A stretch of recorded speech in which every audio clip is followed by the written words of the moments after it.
Afghanistan has been the most important international conflict arena over the past decades, as it is the zero distance in the American-Russian conflict, where the political blows directed by each power to the other were painful and influential.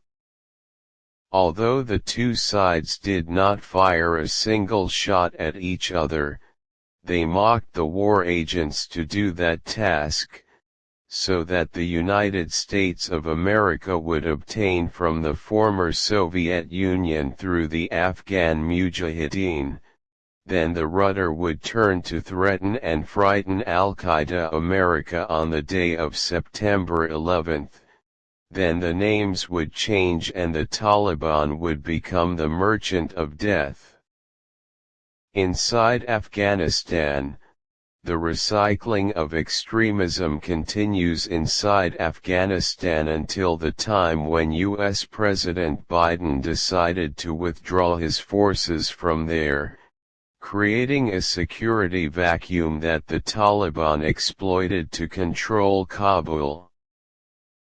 But why do political Islam currents need a new name, and what is the point of that?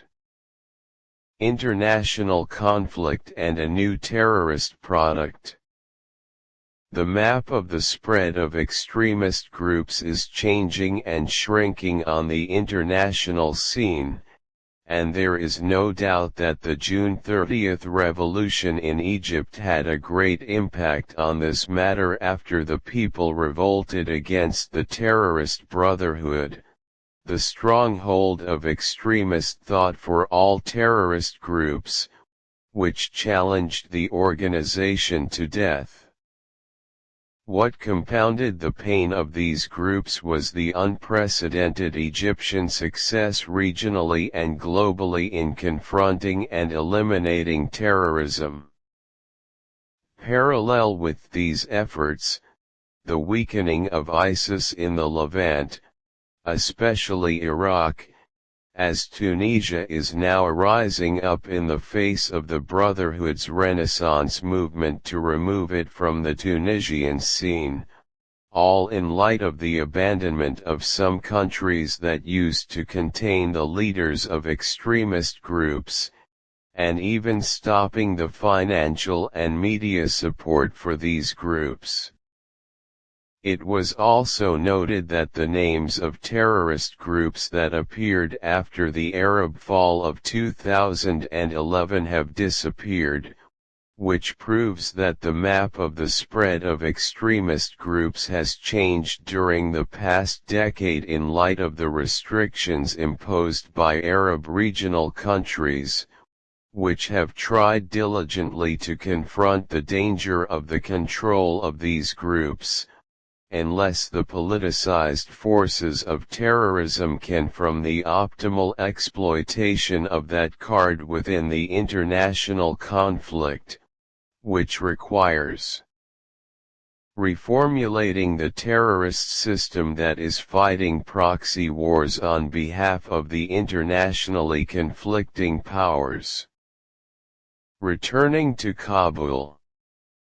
After the end of the Cold War, the disintegration of the Soviet Union, and the end of the role of what they called the Afghan Mujahideen, fears spread in the Middle East and Europe about those returning from Afghanistan, and indeed they had negative effects on the formation of terrorist cells in the countries that received them, which contributed to the global spread of extremism and terrorism. The danger is renewed today through these extremists returning to Afghanistan from all sides, after the noose has narrowed them regionally, so that Kabul becomes the incubator that embraces all the extremist groups that have been exhausted in the regional conflicts during the past 10 years, which makes Afghanistan also a focal point of gathering like all extremist ideologies. Rather, it allows it the appropriate climate for recovery, bullying, and rearranging its ranks, so that terrorism appears on the world with a new wave and a new pattern that may be formed in the near future as a result of alliances between these groups on Afghan soil, which may result in a new terrorist exit with a new name and a different method of work than the past, especially in light of the availability of logistical and also material capabilities, and even political cover, while society recognized the Taliban's authority, which will mutate to produce a new system formed from the world elects terrorism. Exporting risks to the territory. Far from the fact that what is happening on Afghan soil is directly related to the American repositioning in the Middle East in a different way to serve the power struggle that it is now running in the Far East in an international rivalry between it and China and Russia. But what concerns us as Middle Eastern citizens is what we will receive of the risks and threats of the outcome of the Afghan variable, especially that this region may be the first target for the returnees to Afghanistan, and part of those threats can be listed as follows. First, geographical spread. Embassies of terrorism.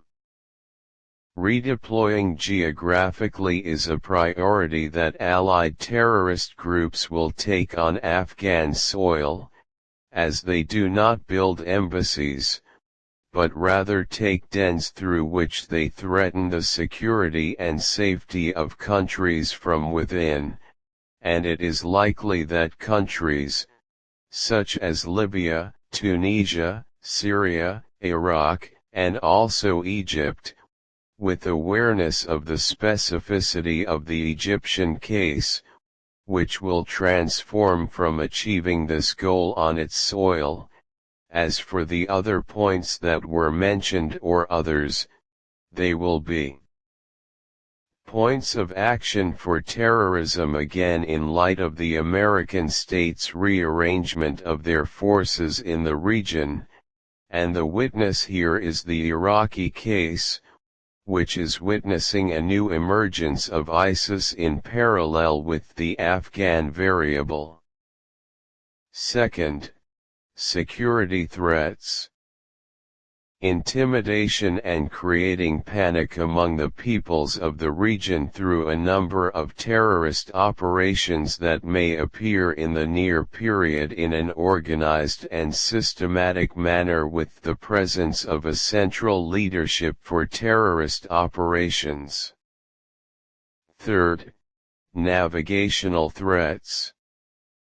Similar experiences indicate that such a model of countries can create a navigational threat to international waterways, but the Afghan case will not be able to do this quickly because it is a landlocked country, but if its arms grow in any of the coastal countries, this danger will become imminent.